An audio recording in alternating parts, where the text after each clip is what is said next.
Hi friends, first of all I'm so happy and thanks for all your support and love for my channel, for the videos that I upload in my channel, and I'm overwhelmed with your comments and positive feedbacks. Thank you so much.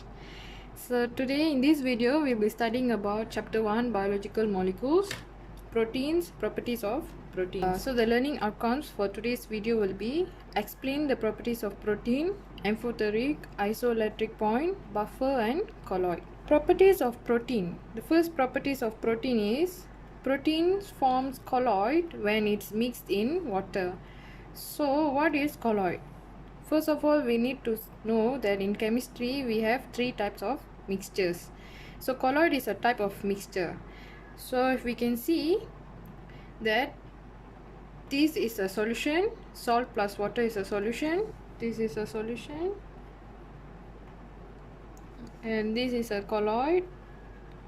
Gelatin plus water is a colloid, and this is a suspension. Suspension is when salt plus water it forms a suspension mixture. So to know whether the mixture is a solution, colloid or suspension, it depends on the size of the particles. So when the size of the particles is small, we call it as solution. Whereas when the particles of the when the size of the particles is large, we call it as suspension. When the size of the particles are neither large nor small, it's in the middle, we call it as colloid. So in solution, the particles were able to pass through the filter paper. When we filter the solution, right, the particles were able to pass through the filter paper. Also same with colloid. When we filter the colloid mixture, the particles were able to pass through the filter paper. Whereas for suspension, when we filter the suspension mixture, it will not pass through the filter paper because the particles are large. Okay, the size of the particle is large. So now protein, we know that it forms a colloid in water, meaning to say protein has a intermediate particle size, therefore it forms a colloid. Alright, so protein is also known as macromolecules. Protein is also known as macromolecules. So macromolecules means what? Means there are large molecules. So when there are large molecules, meaning to say their size of the particles are intermediate. Therefore, when mixed in water, they form a colloid. So this is the first property of protein. Now we will see the effects of colloid. Okay, the effects of colloid. There are 4 effects of colloid. First of all, colloid forms salts if added to water, and colloid forms gel if water is reduced, meaning to say when water is dehydrated, it forms a gel. When colloid is added in water, it will form a salt. So in a solution, we know that there are solvent and solute, right? Solute and solvent in a solution. So what is solute? Solute is a substance that is able to dissolve in the solution, whereas solvent is the dissolving medium in the solution. So for colloid, we don't call it as solute or solvent. Instead, we call it as dispersed phase for solute, okay, and dispersed medium for solvent. So for colloid, we don't call it as solute or solvent. Instead, we call it as dispersed phase and dispersed medium. So if solid, which is a solute, when it's dispersed in a medium called as liquid, it will form a salt. Okay, salt is nothing but the name given for the texture of the mixture that is formed. Okay, so when the solute is a liquid, okay, when it's a liquid and it is dispersed in a solid, it will form a gel. Okay, so an easy way to know the texture of salts and gel is, for example, like gelatin plus water, right? So to make a jelly, we need gelatin. Okay, so gelatin is made up of 98 to 99% of protein. The protein is known as collagen, and another 1% to 2% is water. Okay, the gelatin consists of 98 to 99% of protein called collagen, and 1 to 2% consists of water.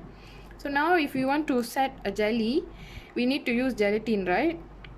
So gelatin, when we boil in water, it will form a sol. So see, solid is the gelatin, right? Gelatin is in solid form, and we boil it in water.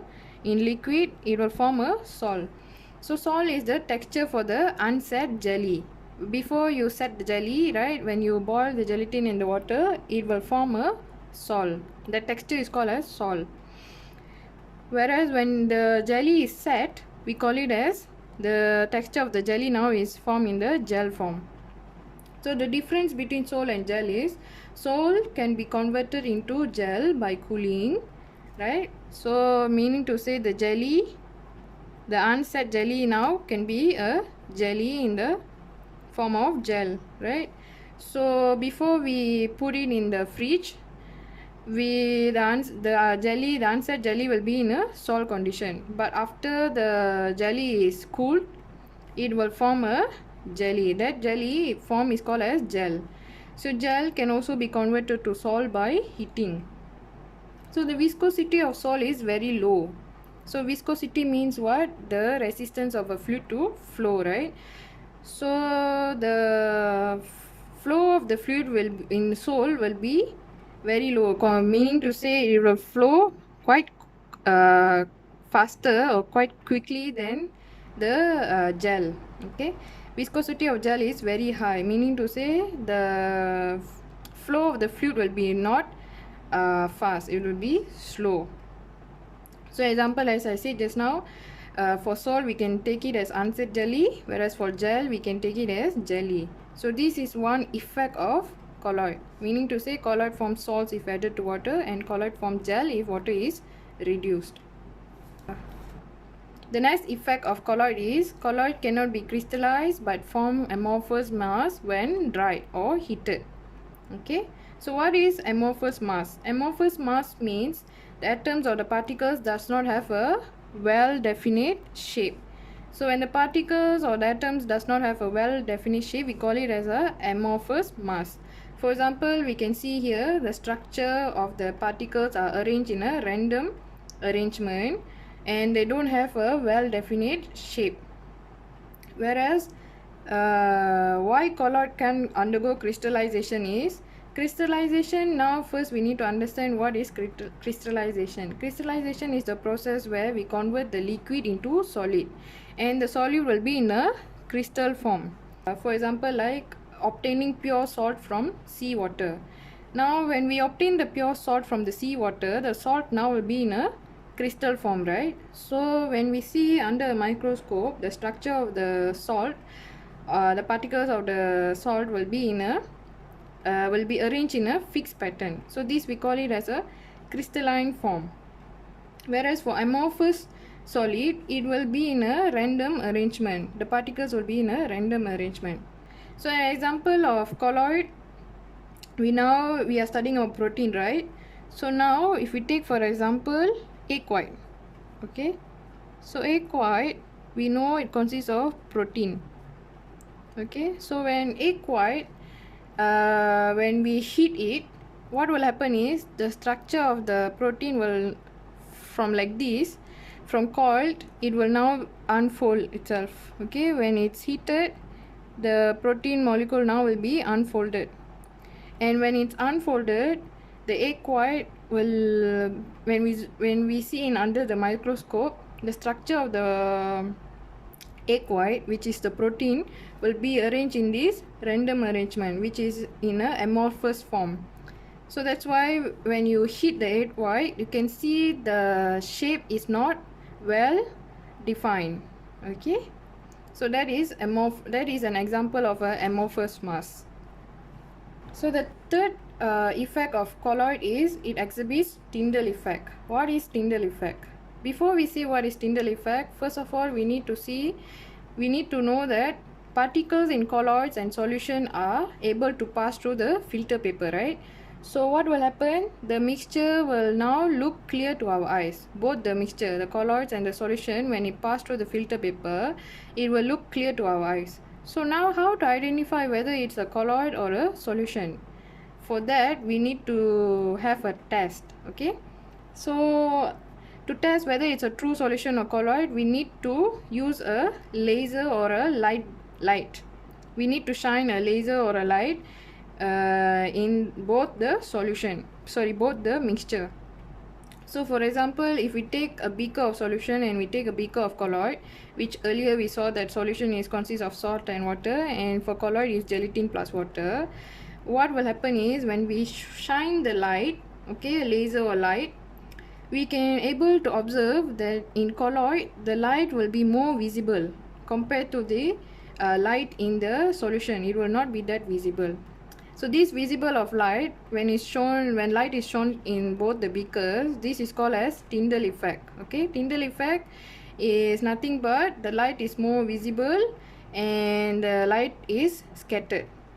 So why the laser, when it's shown in solution and colloid, it's more visible in colloid, is because the particles in the colloid are able to reflect the light. Okay, so reflecting of the light is called as scattering of light. So the particles of the colloid are larger, therefore they are able to reflect the light or able to scatter the light. So because of this, we are able to see the light is more visible compared to the light shown in the solution. So another real life example will be, have you seen sunlight streaming through your window, and you're able to see it, and you're able to see that it is visible? Why? Because the dust particle, it's larger compared to the particle of the gas. Therefore you are able to see the light beam of the sunlight. Alright, it's more visible. So this is called as Tyndall effect. Colloid exhibits Tyndall effect. So another effect that colloids exhibit is Brownian movement. So what is Brownian movement? So now we have a colloid mixture. Okay, it consists of gelatin and water. So what is Brownian movement? When we see under a microscope, okay, using a high power ultra microscope, the particles in the colloid will move in a zigzag movement. Okay, this zigzag movement is called as Brownian movement. Okay, so now we need to know which particles move in a zigzag movement, because we know in this colloid mixture we have particles of the protein and also particles of the water, right? So if we zoom in, what happens is, this is the protein molecule and this is the water. Okay, this is the protein molecule and this is the water molecule. So what will happen is, the Brownian movement is nothing but particles colliding with another in fast moving molecules. So which molecule is now a fast moving molecule and is colliding with another molecule is, or another particle is, water. So if we zoom in, water will be in a zigzag movement. It will constantly collide with the protein and the water molecules will move in a fast direction, and it will be in a random direction. Most probably it will be in a zigzag movement. So when the particles collide the large molecule and the particles move in a zigzag movement, it is called as Brownian movement. So here the water molecules will collide with the large molecules, which is the protein, and it will move in a zigzag movement. So this is called as Brownian movement. So an example of daily life example for Brownian movement we can see from the beam of the sunlight streaming to your window. If you observe the beam, you can see like the dust particles moving in a zigzag movement. Okay, but when you stare at one of the dust particles, it will disappear in seconds. So why the dust particles that you observe is moving in a zigzag movement is because the particles of the dust is larger compared to the particles of the gas. That's why the dust particles will move in a zigzag movement, or we call it as Brownian movement. So another example we can see like the beam from the projector. We can see like the dust particles move in a zigzag position, zigzag movement, and also the beam of light, car beam. Also we can see the dust moving in a zigzag movement. So this is called as Brownian movement. Now we have seen all the effects of colloid. Now we will see the properties, the second property of protein. So proteins are amphoteric in water. Amphoteric means it can behave as a acid and also as a alkali. So if we see the structure of protein, which is this is an amino acid, it has a carboxyl group and also an amino group, right? So this carboxyl group can act as a acid, and this amino group can act as a alkali. Why it can act as an acid and why it can act as a alkali is, you see, when in a beaker, okay, in a beaker, when the solution is acidic, we know that there are more hydrogen ions, right? There are more hydrogen ions in it. So what this amino group will do is it will able to accept a proton. Okay, we know that amino group act as a base. So base property actually will accept proton, whereas the property of acid will able to donate its proton. So when the solution is acidic, it has more hydrogen atoms, sorry, it has more hydrogen ions. So the amino group will able to accept the hydrogen ions. So what will happen? The NH2 will now receive or accept a hydrogen ion, and it will be an NH3 plus. It will have a positive 1 charge. Okay, whereas when the solution is alkali or base, okay, when it's base, when it's in alkali, what will happen? There will be less hydrogen ions. Instead, there will be more hydroxyl ions, right, in alkali solution. So now when there are less hydrogen ions in the solution, what will happen is the carboxyl group in the amino acid will able to donate its hydrogen atom. Okay, so when it donates a hydrogen atom, it will be a carboxylate ion. Okay, so it will have a negative 1 charge. So this is the property of amphoteric, meaning it can behave as an alkali or behave as an acid. And when the molecule of the amino acid contains a positive charge and a negative charge, we call it as a Zwitter ions. So Zwitter ions means, Zwitter means hybrid. Okay, hybrid. Ions means positively or negatively charged. So Zwitter ions, proteins are called as Zwitter ions because it has both positive and negative charges. So the third property of protein is, at isoelectric point, proteins are least soluble in water or they become insoluble precipitate. Now we need to understand what is isoelectric point and what connection it has with pH scale. Okay, so when we talk about isoelectric point, we need to connect it with the pH scale. So for now we know that from 0 to 6 it is acidic. Okay, from 8 to 14 it is alkali, right? So now we have a structure of amino acid. It has a carboxyl group and a amino group. So when in a solution, okay, and this is also another solution, when the solution is acidic, and when acidic means the pH is low, okay, in this region, there will be what? More hydrogen ions, right? More hydrogen ions will be present in acidic solution. So now what will happen? The amino acid tend to be basic. It will tend to be basic and it will able to accept the hydrogen ions. So which group in the amino acid will able to accept proton is the amino group. So the amino group will now able to accept the proton. So now from NH2, now it will accept a proton and it will be positively charged. Whereas when the pH is high, where it is in this region, okay, the solution is as alkaline, there will be less hydrogen ions. There will be more hydroxyl ions, right? Hydroxyl ions will be more and hydrogen ions will be less.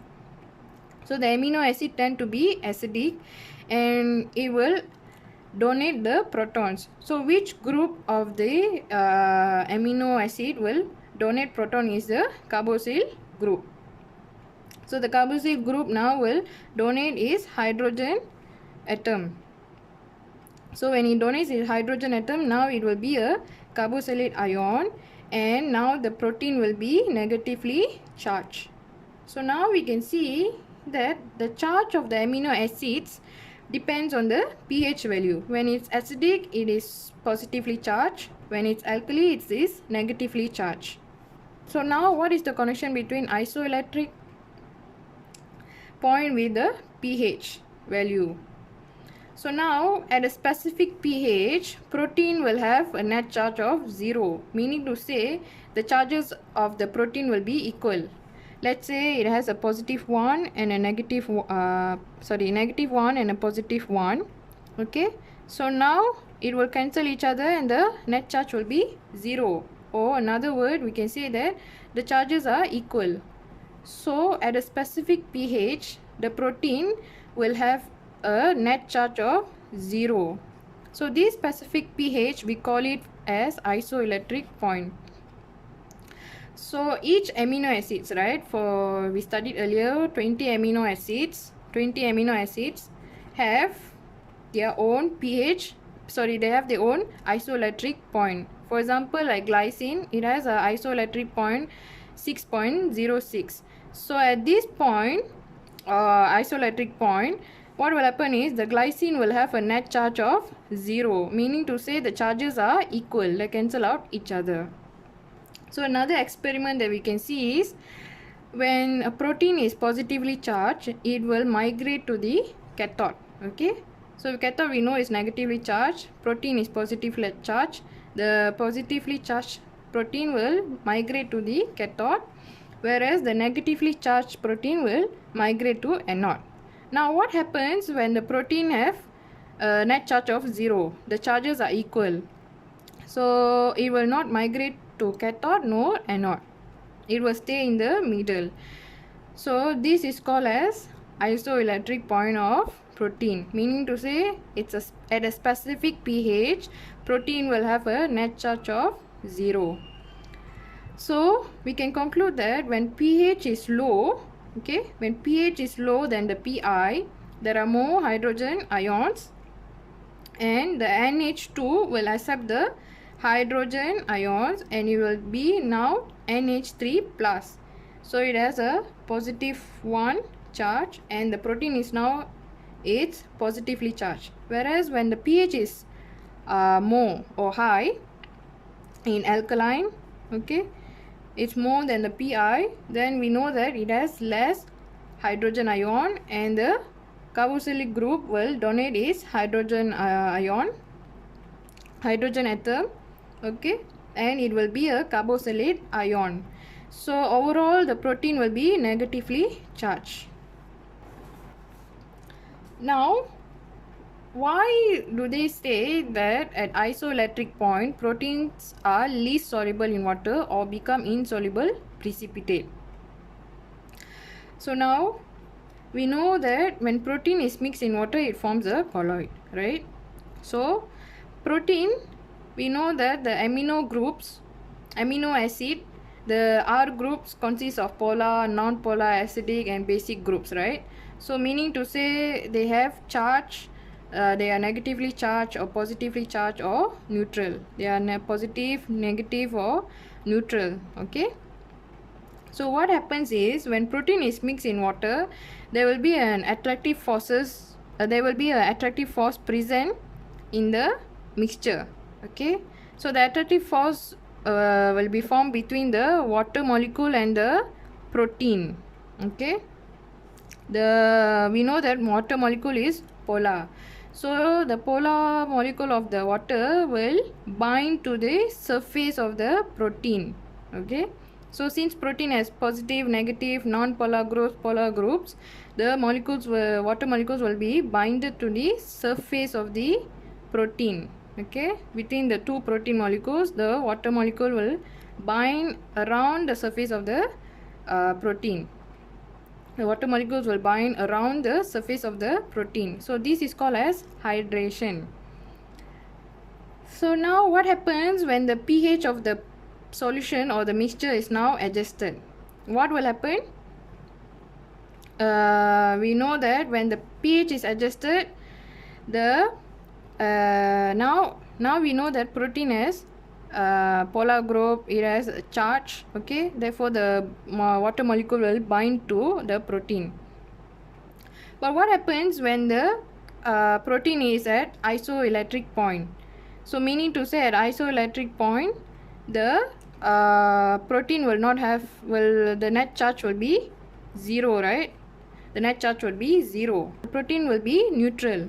So when the protein does not have any charge, or when it's neutral, now the water molecules will not bind to the protein. Okay, so we know that to achieve the pi of the protein to be net charge of 0, we need to change the pH level of the solution, right? So what we need to do is we need to add a substance. So when we add a substance called salt, okay, when we add a high amount of salt, we will able to change the pH of the mixture. Okay, so when the pH of the mixture achieve the isoelectric point of the protein where the net charge is equals to 0, the protein now will not have any charge, or the charge will be equal. The charge will be equal. Therefore what happens is, when we add a substance called salt, the method is called as salting out. Okay,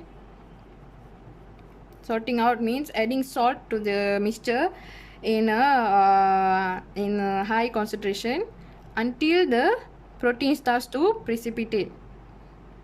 So actually how the protein is precipitated is, when we zoom in, we know now the water molecules, before initially it was binded to the surface of the protein. Now when the salt is added at a high amount, what will happen is there will be more salt molecules present. So when there is more salt molecules present, now the water will lose its attractive force between the protein molecule. Why? Because the amount of the salt molecules are higher compared to the amount of the protein molecules present in the mixture. So the water molecules now will bind to the salt molecule, and what is left, the protein now will not be binded with the water molecule, or will be less binded with the water molecule. And what will happen is, the protein molecule will now have protein to protein interaction. Okay, before that it can't have protein to protein interaction, because the water molecules prevent it from binding the protein interaction. So now since the water molecule is no more present around the surface of the protein, so another protein molecule will interact with another protein molecule. How? Through hydrophobic interaction. So we know that surface of protein or amino acid have hydrophobic properties. Hydrophobic is it's present from the non-polar group. So what will happen? The hydrophobic region will interact with another hydrophobic region of the protein, and this causes all the molecules of the protein to aggregate, and it will settle at the bottom of the beaker.